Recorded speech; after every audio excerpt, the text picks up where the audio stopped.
Olá, estamos começando mais um programa da série Consciência, aqui na TV Escola.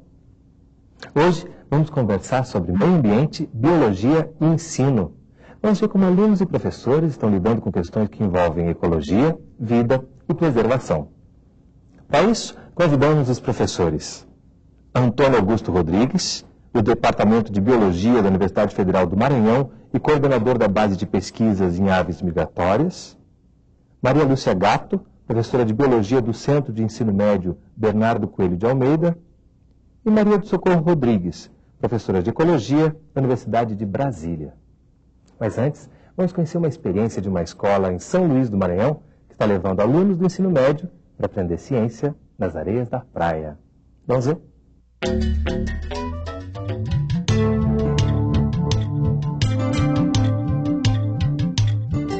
Panacoatira. Essa praia tranquila, de beleza diferente, permite observar uma variação de marés típica do litoral do Maranhão. A poucos quilômetros da capital, São Luís, Panacoatira é uma área de extremo valor ecológico. Um verdadeiro laboratório a céu aberto, palco de belíssimo espetáculo natural. Maçaricos são aves costeiras, né? Muito dependentes de áreas úmidas, ou seja, margens de lagos, rios, igarapés, lagoas, manguezais. Nós temos no Maranhão excelentes áreas de alimentação para esses maçaricos e a Praia de Panacoatira funciona como um dos pontos de alimentação, também como área de descanso. O que a gente quer com o estudo de níveis de organização? Estudar da célula até a biosfera. É isso que nos interessa. Então nós elegemos um organismo para representar aquele ambiente que é Panacoatira.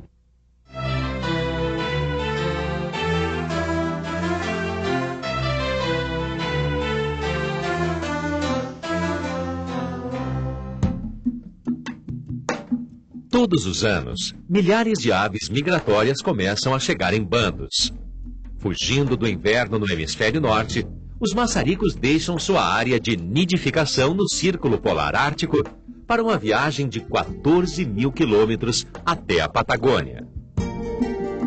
É de fundamental importância trazer o aluno do ensino médio à praia para mostrar como funciona o sistema ecológico no ambiente em loco. Mostrar os animais, né, que a existência realmente, não só falar que eles existem, mas mostrar, ó, lá está aquela espécie que eu falei na sala, é aquela bem ali.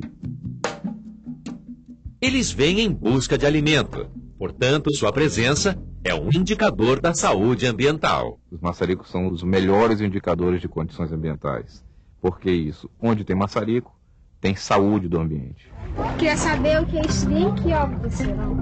Esse bichinho aqui, ó. Não por acaso, é nesta praia que alunos de uma escola pública maranhense iniciam sua inesquecível viagem pelo universo das ciências. Cada tentáculo que ela possui tem uma série de células que são chamadas de células urticantes. Por quê? Porque elas liberam substâncias que podem provocar queimadura.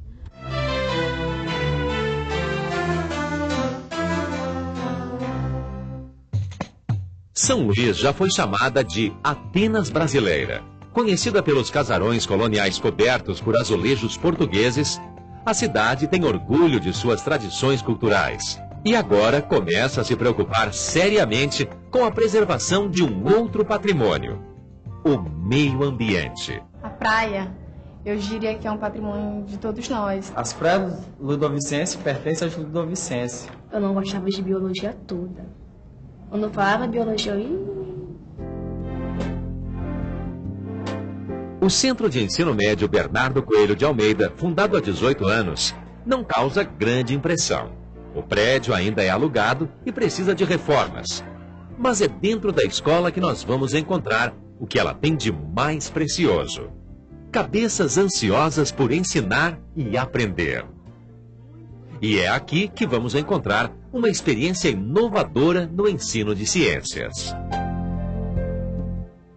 nessa ida nossa para Panacoatira, nós vamos fazer uma leitura do ambiente, não é mesmo? As aulas de biologia da professora Maria Lúcia Gatto prendem a atenção desses jovens.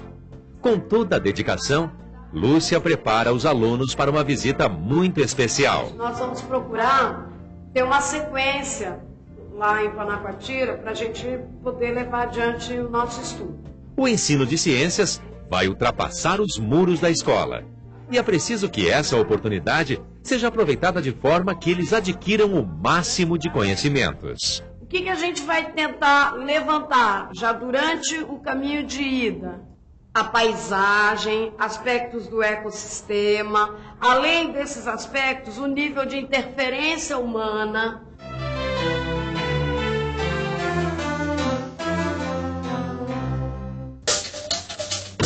É hora de ir a campo.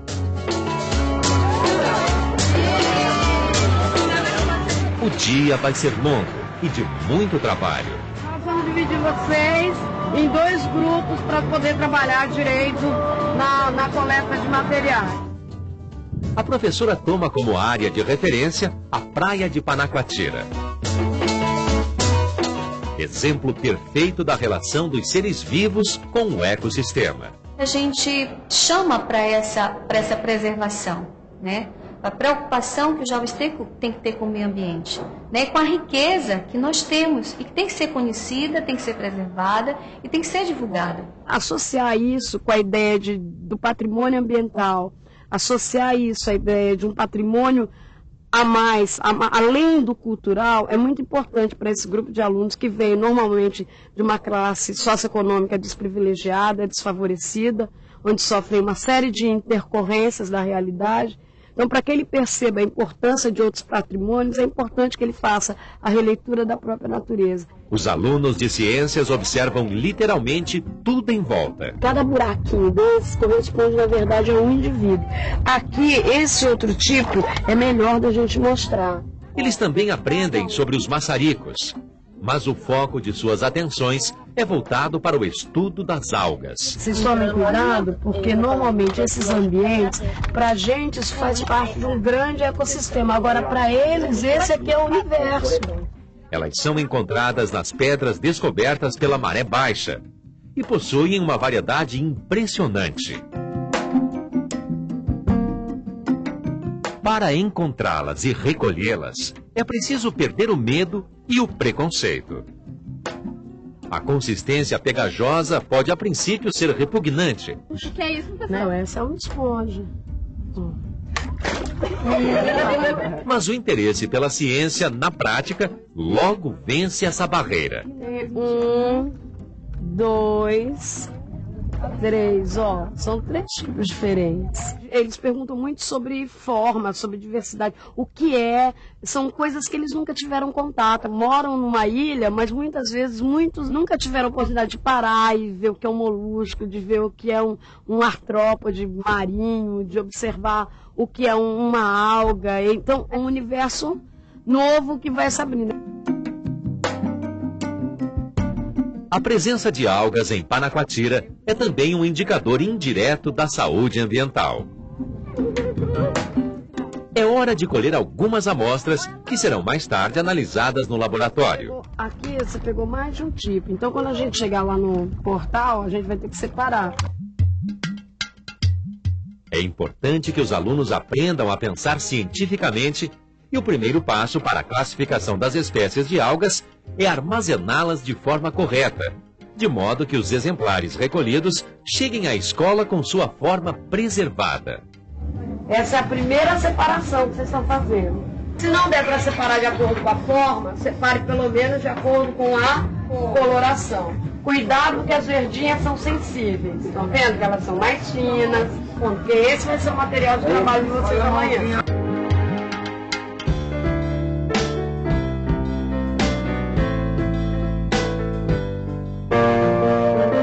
De volta à escola, Maria Lúcia e os alunos preparam as algas para a fixação. O primeiro cuidado que nós devemos fazer é tirar ela do vidro, que ela está conservada, botar dentro da vasilha de água e botar um papel por baixo, botar ela dentro de outra vasilha e ir separando com cuidado para ela não se quebrar. Então vocês entenderam por que a gente pegou poucas quantidades? Para não haver desperdício, porque você vai fixar esse material. Tudo isso já vai ser trabalhado em sala de aula, vocês trabalhando com o restante da turma. O exame das amostras determina o grau de pureza ou contaminação do ambiente onde foram recolhidas. Mas esta etapa também revela a extraordinária beleza dessas formas de vida retiradas de Panacoatira.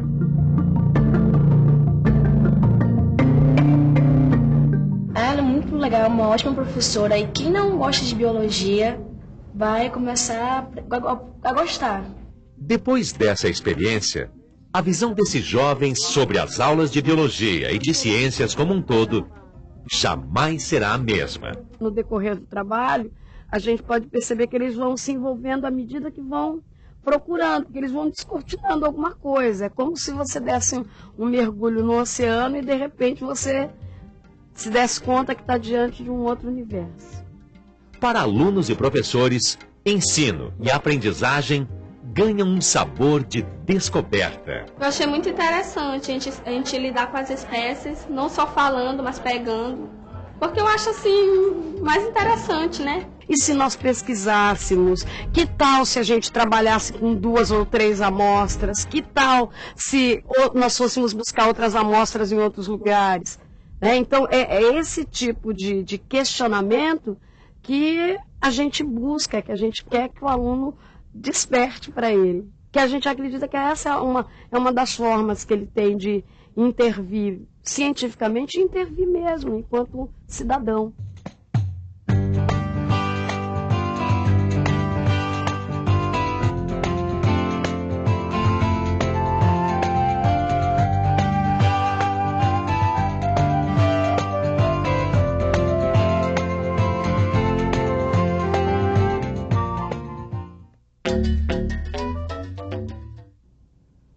Então vamos começar nossa conversa ouvindo da professora Maria do Socorro. O que você achou dessa experiência? É uma experiência maravilhosa, pois nos mostra essa pedagogia em que você tem a natureza como um laboratório, em que você sai da sala de aula convencional, daquele cartesianismo, os alunos fechados, né? Em que o sistema permite que você, numa sala de aula, quando muito, você vê o professor e a nuca do seu colega, né? Então, quando você sai à natureza, você tem a natureza como grande mestra e com uma percepção, vamos dizer assim, ampliada, né?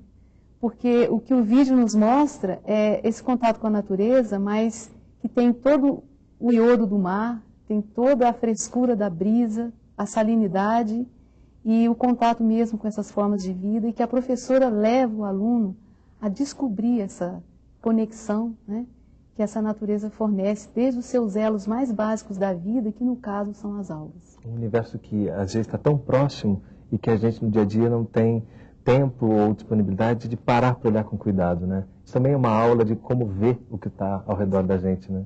E o caráter assim da simplicidade, para quem faz ciência, a simplicidade realmente é algo fantástico, né, Maria Lúcia?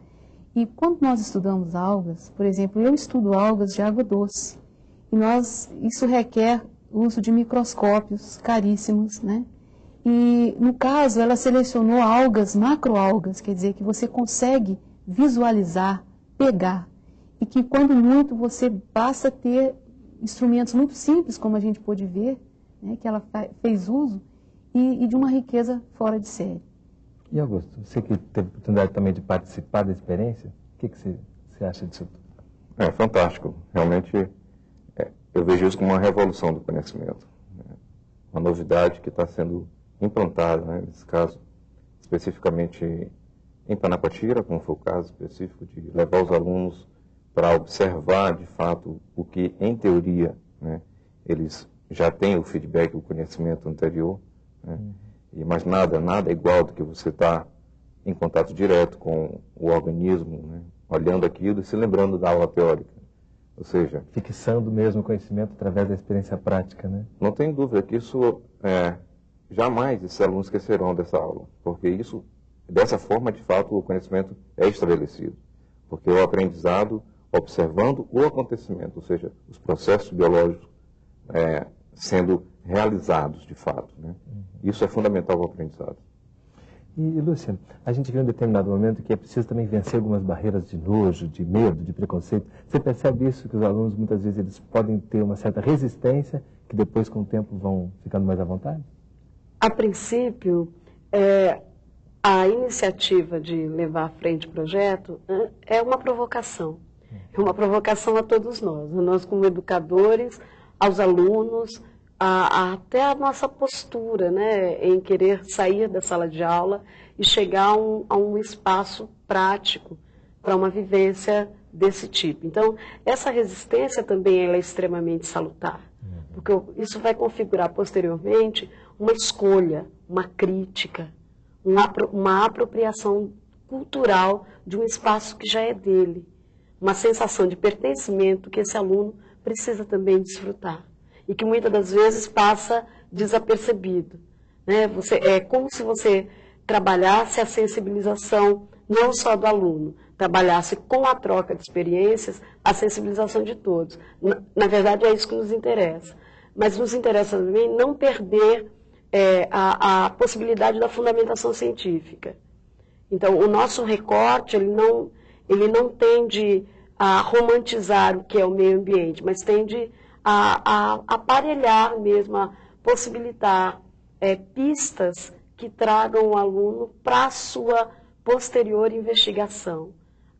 Posteriormente, é ele quem vai investigar. Sai do controle do professor, né? A partir do momento que você chega a campo, você possibilita um outro contato pedagógico. E esse contato pedagógico é intransferível e ele não depende só de um segmento. Ele realmente é um processo onde o ensino-aprendizado de todos passa a ser contemplado, inclusive o nosso. A partir dessa troca, todo mundo aprende, Exato. Né? E é isso que a gente vai ver no próximo bloco. Todo mundo aprendendo e também os conteúdos de biologia presentes nessa experiência. Não sai daí, a gente volta já.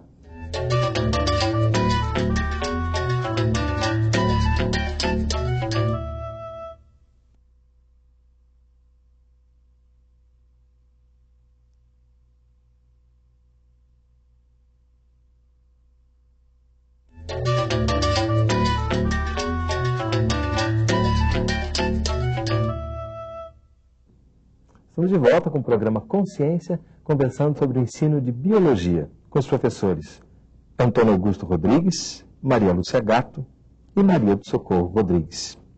Lúcia, a partir dessa experiência, que conteúdos de biologia você pode passar para os alunos dessa maneira tão interessante? É importante colocar aqui que esses alunos são os alunos que estão chegando ao segundo grau. Então, eles são alunos do primeiro ano. E os conteúdos são os conteúdos da grade curricular proposta no PCN, né? Então, o que acontece? Nós passamos a abordar níveis de organização básica dos ecossistemas, classificação integral, né, de todos os seres vivos, com suas características e propriedades, e a posteriori nós já vamos trabalhando novos indicativos de classificação científica, nomenclatura, taxonomia. Então, é o conteúdo que corresponde ao andamento do primeiro e segundo bimestre na nossa grade curricular. A importância dessa abordagem é exatamente sensibilizar a partir do momento do ingresso desse aluno no segundo grau. À medida que a gente trabalha o patrimônio ambiental, você consegue despertar, além da questão sinestésica desse aluno, essa necessidade de tocar, de aprender tocando, de perceber as coisas não só pelo que ouve, né, mas sim pelaquilo que ele consegue também reprocessar de uma outra forma. Isso tudo permite que ele consiga alcançar um novo momento de aprendizado. Então, essa é a importância, a grande possibilidade, não só na biologia, mas a possibilidade de você trabalhar também um contexto socioambiental para esse aluno, e dar asas àquilo que nós sonhamos por educação ambiental. Falar um pouquinho sobre os conteúdos? Já que a Maria Lúcia tocou na temática educação ambiental, um dos focos mais importantes hoje, de vanguarda, é a questão da corporeidade. Né? Quer dizer que o aprendizado ele é acelerado com a questão da corporeidade, que difere muito do que é uma educação física rudimentar. Isso tem todo um arcabouço, né?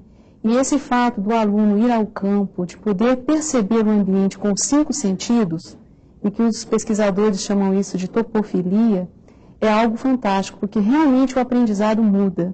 Você sai da sala de aula, você consegue sentir a natureza, e o aprendizado, isso provoca realmente um efeito fantástico. Corporeidade seria dar corpo àqueles ensinamentos, àqueles... Não, é você vivenciar com os 5 sentidos seus, o seu próprio corpo, né? De você poder ver a alga, tocar na alga, poder sentir a textura, poder, ao ir ao ambiente, você entrar em contato com aquilo que eu falei, o iodo do mar, a salinidade, a radiação solar, e a integração da equipe, os sons, né, do mar, que são maravilhosos. Então, isso realmente causa um efeito bastante, vamos dizer assim, sinérgico para o aprendizado. E nesse sentido, o Maranhão é privilegiado porque esse laboratório a céu aberto é uma riqueza sem par. Sem dúvida. E a costa do Maranhão é considerada uma das áreas mais importantes, né, para aves migratórias, especialmente essas que a gente viu no vídeo claramente, né, grandes grupos de aves que permanecem nessa área em Panacoatira durante pelo menos 10 meses. Tá? Essas aves vêm da América do Norte para cá, passar o inverno, e o que acontece? Mostra-se claramente que é um laboratório, né, a céu aberto para qualquer, né, série do ensino médio, no caso, né, especificamente. E a professora Lúcia mostrou claramente que você pode integrar, né, o conceito, né, observado em sala de aula teórico, né, com um aprendizado prático na praia, no caso específico. Né? Então, eu vejo isso como fundamental para a primeira sensibilização do aluno com relação ao que é a conscientização com relação à conservação da natureza nesse caso. Então, assim se aprende a respeitar a natureza, dessa forma clara, como tem mostrado. Isso é uma verdadeira educação ambiental nesse sentido, né? É praticamente só isso.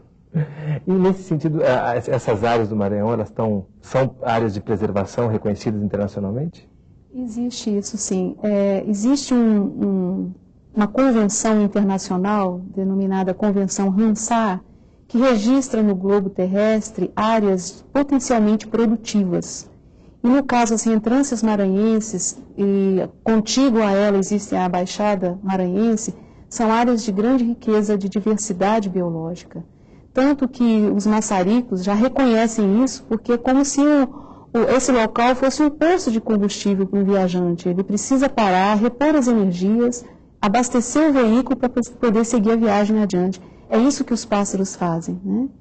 E a aula da Maria Lúcia mostra essa conexão da rede trófica, das conexões que tudo começa com a planta, tudo começa com aquele ser que consegue captar eficientemente a energia do sol e consegue formar a glicose ali na sua base, na sua estrutura, na sua biomassa.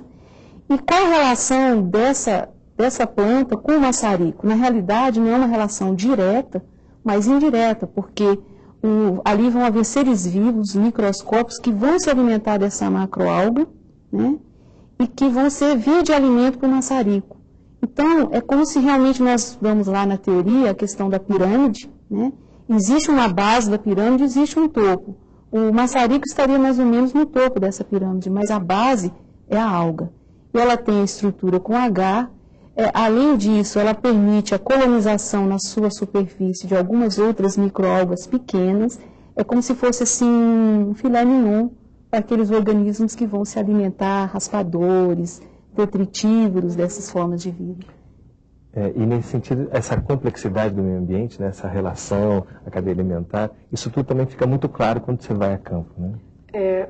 Para o aluno, a percepção do ambiente, ela se torna uma conquista. E enquanto conquista, ele pode passar a intervir. Quando você não conhece, quando você não se apropria, e nós que de alguma maneira, historicamente, pertencemos aos movimentos sociais, contribuímos de alguma forma na sociedade civil organizada de alguma outra forma, nós percebemos isso de uma maneira bastante nítida. Quem não consegue se apropriar não consegue ter intervenção social. E essa intervenção é no sentido de se comprometer com o ambiente. Você não se compromete com aquilo que você não necessariamente não conhece, aquilo que você necessariamente não percebe. Então, esse passo para o alunado é bastante importante, porque ele passa realmente a ter uma outra percepção do ambiente. Ele não percebe, como a gente poderia imaginar, essa espécie isolada. Ele não vai passar a fazer campanhas isoladas para defesa desse ou daquele elemento. Ele começa a ter um compromisso com a manutenção, com o processo de preservação. E essa é a reconquista. Então, esse processo de reconquista é que, na verdade, o identifica, é o que, na verdade, o torna realmente capaz de exercer todos os outros princípios de cidadania. É isso que, em princípio, em educação, através de biologia, a gente também pode buscar. É buscar uma nova visualização do que seria essa biologia interagindo com as questões sociais, interagindo com as questões de preservação, interagindo com as questões ligadas à preservação de patrimônio de uma maneira mais contundente, de uma maneira mais incisiva, aonde ela realmente, a cada dia que passa, possa exigir, inclusive de outros poderes, do poder público, que tenha uma significação maior, possa exigir um maior comprometimento. E nesse sentido, quando você fala de universos, ali fica muito claro no vídeo, né? Você está mostrando para eles, aquilo ali faz parte para nós de um grande ecossistema, mas é o universo dele. Isso também pode ser transposto por uma série de dimensões da vida, né? Isso também é uma aula de cidadania, né? O que, na verdade, nos move é a própria realidade social em que nós estamos inseridos. Trabalhar a educação no estado do Maranhão não é uma tarefa fácil. Nós estamos no estado onde o índice de desenvolvimento humano é considerado o menor do país. Nós estamos num estado que passa por uma crise educacional eminente, onde os setores demonstram problemas atualíssimos. E essa perspectiva é uma perspectiva que não exclui a possibilidade de mudança. Trabalhar com educação ambiental significa também trabalhar de uma maneira fundamentada com todos esses problemas e encarar essa realidade educacional. Não deixar de fazer as coisas, porém alertar, sugerir, propor, inferir uma nova possibilidade de ação. Nós precisamos hoje trabalhar melhor essas alianças, essas parcerias. Eu vejo isso como uma experiência única, de fato. Eu ainda não tinha visto algo formidável nesse sentido. Porque, de fato, quem está dando aula no terceiro grau, no caso, na universidade, quando receber esses alunos que estão passando pela professora Lúcia, eles já estão com uma formação bem razoável do ponto de vista do conhecimento. Vão dar menos trabalho para a gente. Né? Porque eles vão chegar já com um feedback bem preparado. E isso é uma vantagem adicional, porque você pode agora trabalhar outros aspectos. E mais além ainda, né? Aprofundar mais. Ou seja, mostrar que aquele conhecimento acumulado, né, naquela passagem do ensino médio pode agora ser extrapolado. Ou seja, ele pode ir mais além do que ficar naquela coisa restrita de apenas ter olhado uma função de uma alga servindo de alimento para um organismo bentônico que vai funcionar de alimento para um grupo de maçaricos. Né? Mas todo o processo funcional a nível mundial, ou seja, qual é a expectativa disso em termos de conservação global? Então, ele já tem uma noção de que é importante preservar um único sítio migratório, que é a Praia de Panapatira, mas que é um sítio que, se ele não for preservado, o ciclo migratório não é realizado, porque é uma área de fundamental importância no estabelecimento das populações. Eu gostaria de fazer uma intervenção exatamente nesse sentido. A escolha de Panapatira não é uma escolha casual, é uma escolha baseada, inclusive, na preocupação. Hoje mesmo nós conversávamos e eu dizia que como será Panacoatira daqui a 10 anos, visibilizando aí a questão da interferência humana, visibilizando a realidade socioambiental.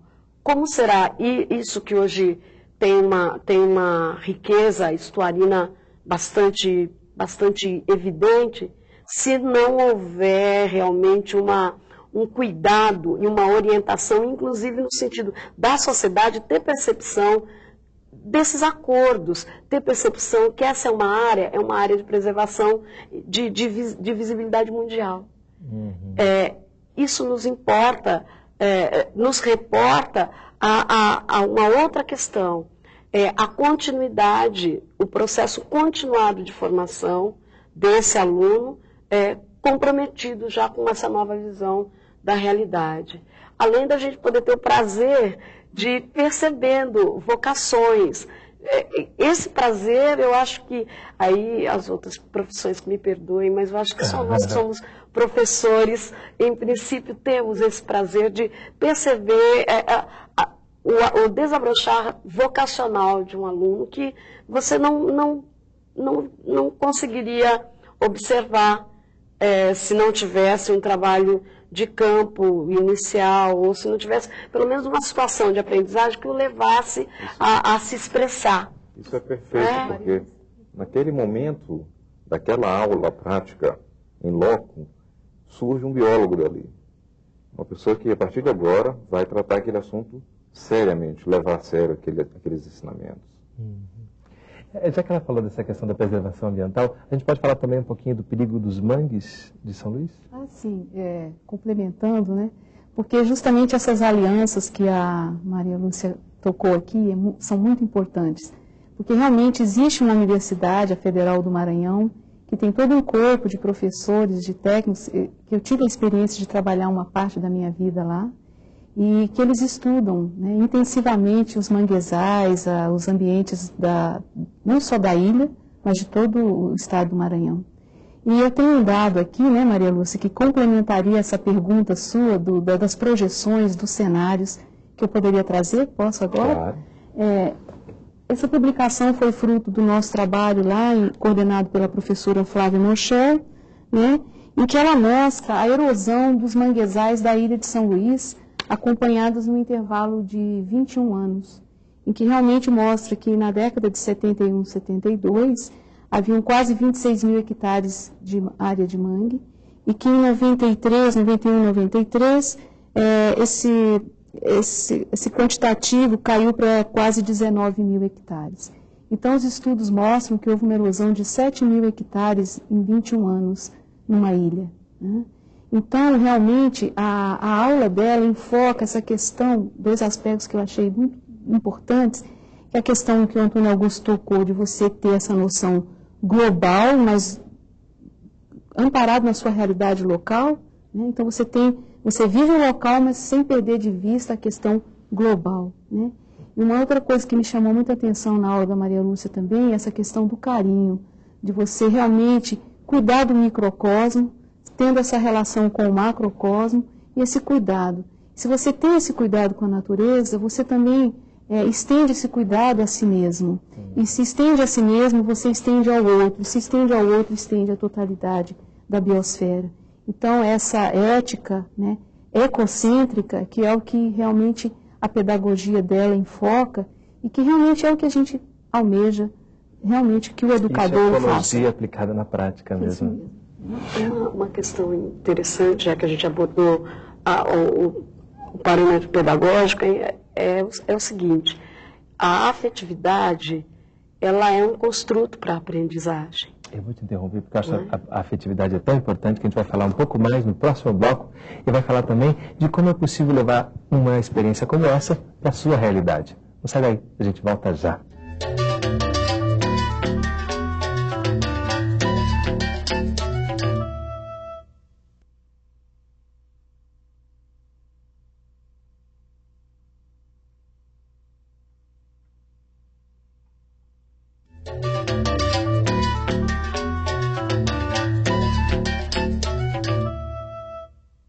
O programa Consciência está de volta conversando sobre o ensino de biologia com os professores Antônio Augusto Rodrigues, do Departamento de Biologia da Universidade Federal do Maranhão e coordenador da base de pesquisas em aves migratórias, Maria Lúcia Gatto, professora de Biologia do Centro de Ensino Médio Bernardo Coelho de Almeida, e Maria do Socorro Rodrigues, professora de Ecologia da Universidade de Brasília.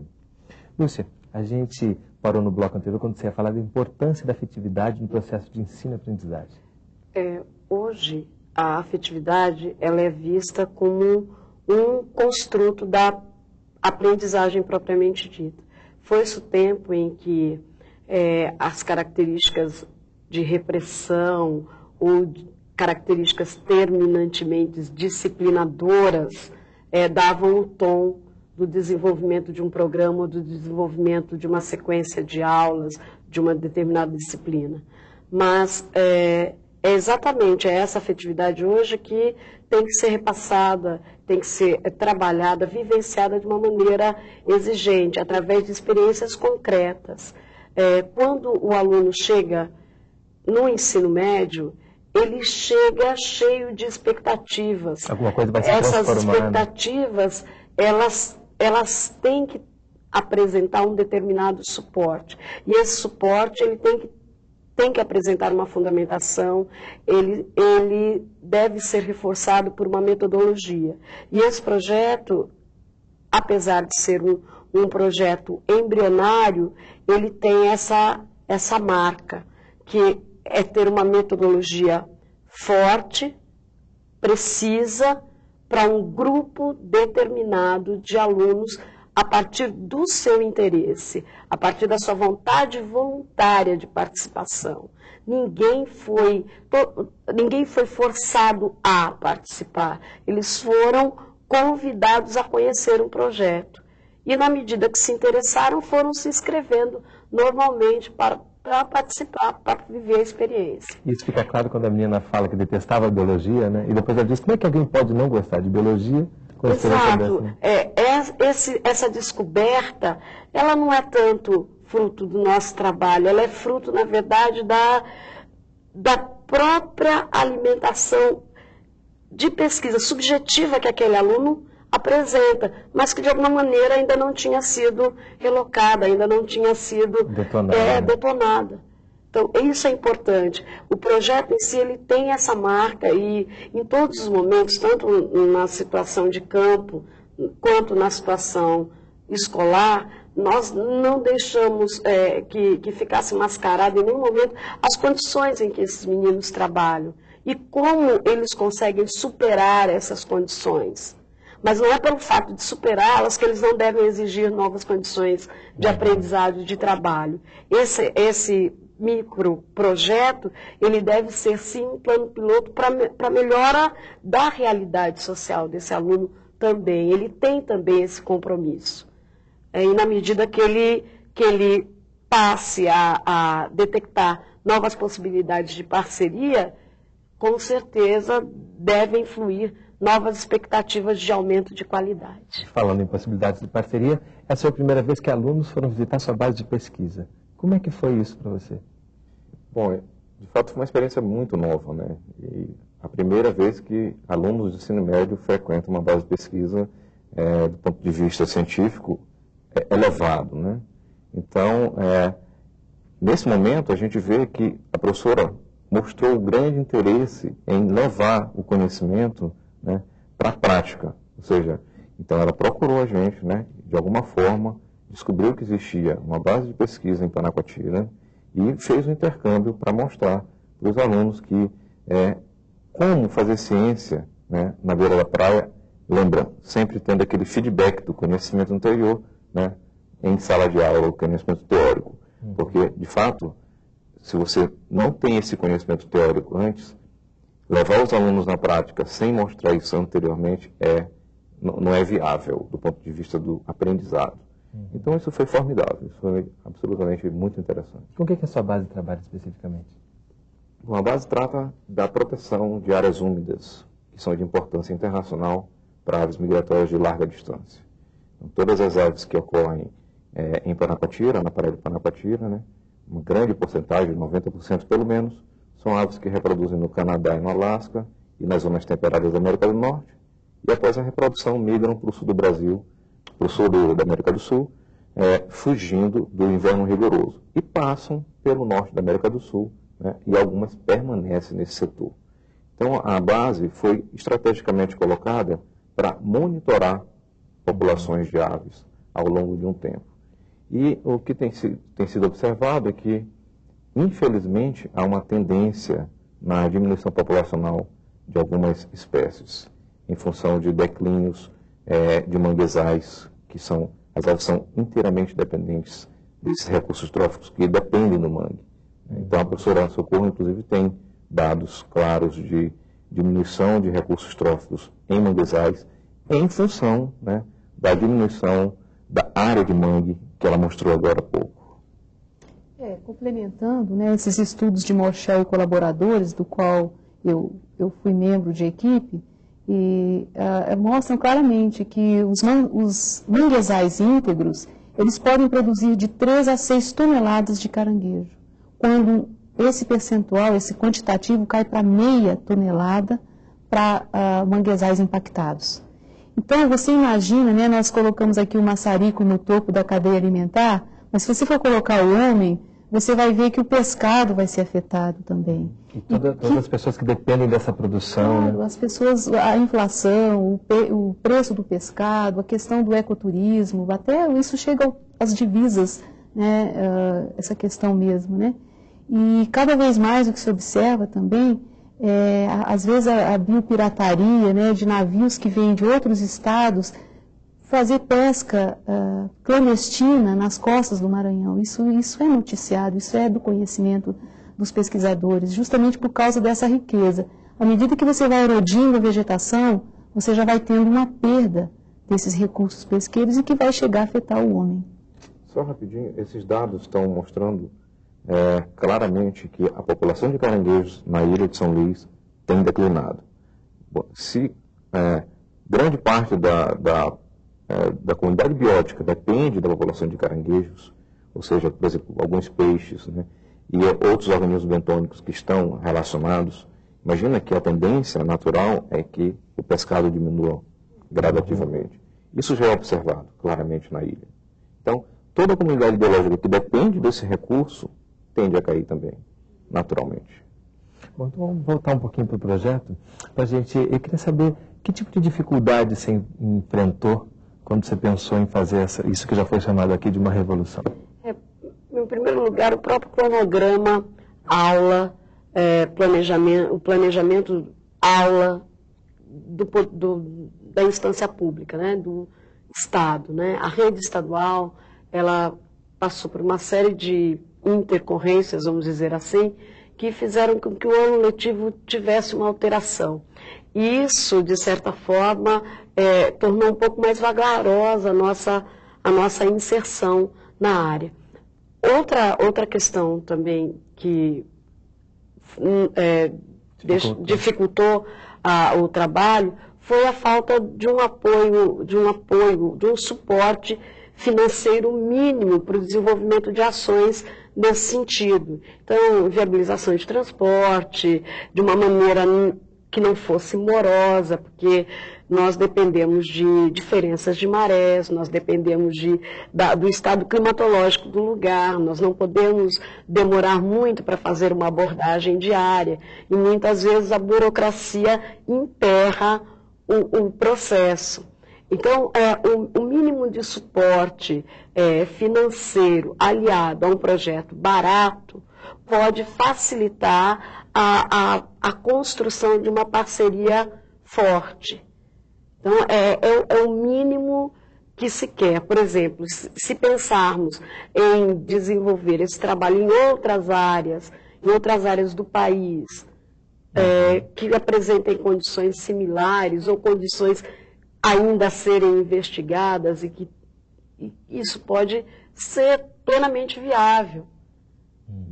E não há uma necessidade de um grande volume de recursos. Basta que se planeje, que se tenha uma visão preventiva do que é o estudo do meio ambiente, do que é você levar uma determinada ação educativa em meio ambiente. Essa ação educativa ela não pode, ela deve apresentar um aspecto, um perfil planejado. E esse perfil planejado, infelizmente, a rede pública ainda não oferece condições, né, principalmente vejo que na nossa área, de estabelecer. Então, é necessário que a gente provoque situações onde ela se sinta tocada a apoiar projetos como esse. E aqui a gente viu um projeto relacionado com a praia, porque é o meio ambiente que cerca a escola. Isso pode ser, ainda em termos de biologia, levado a outros tipos de meio ambiente? Claro. Qualquer, assim, uma caverna, um lago, um rio, né, um manguezal, tudo é fonte de muito aprendizado. Eu só queria complementar, fazer uma pergunta à Maria Lúcia, assim, que ela nos desse um esclarecimento para divulgar para os colegas que querem reproduzir a experiência, como é a fixação do material e quanto tempo duraria, porque a sua coleção é de uma exuberância fora de série, né? Quando a gente vê aquelas algas com as suas diversas cores e formas, você poderia nos esclarecer para os professores? Na verdade, nós trabalhamos com uma coleta bastante simples, feita em condições extremamente simplificadas. Então, nós trabalhamos para a manutenção do material que foi coletado com água comum e um percentual pequeno de álcool. Então, isso provoca uma solução fraca de 5 a 10%. E isso é o suficiente para que você mantenha as condições básicas, né, daquele material que você vai fixar preservados. Por quê? Porque como você vai fazer uma fixação permanente utilizando papel, a própria celulose do papel interage com o material presente, com as substâncias presentes no corpo da própria alga. Então, o agar, ele se integra perfeitamente à celulose presente no papel. Isso favorece bastante a colagem aqui. Então, você não utiliza nenhum outro produto. E dura bastante tempo? Sabe? Dura, sim. Eu tenho um arquivo que já tem mais de 10 anos. Você pode fazer vários arquivos. A gente sabe que em situações de produção de herbários também é possível você trabalhar com algumas plantas aquáticas nas mesmas condições. Há uma durabilidade bastante grande. Então, o professor pode fazer um arquivo permanente, desde que ele mantenha as condições de fixação, faça uma prensagem adequada desse material e depois coloque junto, de preferência com os alunos, na melhor linguagem estética que eles assim sugerirem. Porque é bem importante que isso seja também, fique com esse toque com a cara dos alunos. E que esse material seja suporte para a problematização, que é o segundo e último momento, né, da experiência, né? A abordagem transversal dos perigos, da interferência humana, a abordagem transversal sobre problemas relacionados a outras espécies, possa ter aquele elemento ali como um link, como uma possibilidade nova de religação com outros temas na área de biologia, na área de ecologia. Uma complementação, né, Maria Lúcia, também, por exemplo, no nosso país ainda se faz praticamente nenhum uso do agar, assim, na nossa dieta, como, por exemplo, os orientais, os japoneses, onde essas macroalgas, elas servem de alimento, esses pratos mais sofisticados que nós hoje já encontramos no nosso país, né, o sushi, sashimi, que tem, sobretudo o sushi, que tem são algas marinhas que são enroladas no arroz. Que envolve aquela parte pretinha que envolve. Exato, aquilo são algas marinhas e que realmente, né, fazendo uma seleção, você poderia até vamos dizer, fazer uma incursão na gastronomia com os alunos. Isso também seria um ponto muito interessante. Dos aspectos nutricionais, né? Que podem ser explorados. Aprofundar ainda outros conhecimentos. Né? Existem outras bases de pesquisa como a sua que também possam haver possíveis parceiros de outras escolas de ensino médio? Eu ia até voltar nesse ponto com relação a essa iniciativa da professora Lúcia, e que mostra claramente que não precisa de muito recurso para fazer o que ela fez. De fato, basta ter vontade. Se o professor tem vontade de fazer, de alguma forma ele planeja com o aluno, com o alunado, né? Olha, economizem 10 centavos por dia para pagar a passagem de ônibus para a gente visitar uma área de floresta em um determinado local. Isso já é suficiente para você ter uma experiência nova, porque você não aprende biologia em sala de aula. Você vai aprender biologia de fato em campo, observando os processos. Então isso é suficiente. Se tem força de vontade para fazer isso que ela apresentou para a gente, é suficiente. O aluno pode pagar uma passagem de R$1,50, R$2. Né? Isso é normal, ele consegue ter isso. Né? Porque ele consegue para outras coisas, comprar uma coisinha ali. Então é suficiente para levar o alunado nesse caso. Então não precisa ter base de pesquisa como nós temos um posto avançado de pesquisa de áreas migratórias. Qualquer aspecto interessante que o professor desperte, que isso é fundamental para a formação desse alunado, é suficiente para levar em campo. Não precisa ter uma grande base de pesquisa como nós temos. De fato, não há outras bases de pesquisa deslocadas na Costa Norte. A gente vai encontrar uma em Pernambuco e uma talvez no Rio Grande do Sul, que não sei se está ativada no momento. Em Pernambuco tem, na ilha de Itamaracá, tem uma base de pesquisa, em aves migratórias também. Então, não há necessidade de ter um centro de pesquisa, mas a vontade específica do professor de levar o alunado. Uma outra questão importante também que a gente vê no vídeo é que os próprios alunos também vão ser multiplicadores para os outros alunos. Isso também é uma experiência muito rica, né? A base dessa multiplicação de experiência é a própria problematização. É o que o aluno traz como resultado, não só do material coletado, daquilo que ele posteriormente vai classificar, e aí sim a universidade, de novo, se torna presente no universo do aluno de ensino médio, no momento em que ele vai levar esse material para uma classificação mais apurada, para uma investigação taxonômica, para uma diferenciação taxonômica mais nítida. Então, nesse momento é importante que o desdobramento. Esse será, na verdade, um dos pontos de desdobramento. É quando ele faz essa investigação classificatória, a partir do material que ele mesmo, em princípio, foi construindo. E, a posteriori, ele também tem condições de explanar sobre isso, de falar sobre isso. Por quê? Porque ele construiu a experiência. Então, a partir dessa construção, o que nós montamos em sala de aula?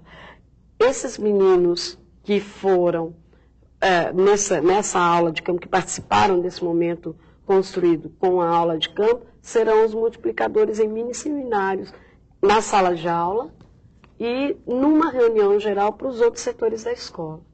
Então, a ideia não é também só atingir o aluno da sala dele, mas atingir também outras instâncias, outros atores sociais que aparecem no universo escolar, para que se tornem cada vez mais sensíveis à nossa causa. Maravilha. Queria dar os parabéns e agradecer muito a sua presença aqui conosco. Eu é que agradeço. E agradecer também Maria do Socorro e Augusto por estarem aqui conosco hoje. Muito obrigado. Muito obrigado.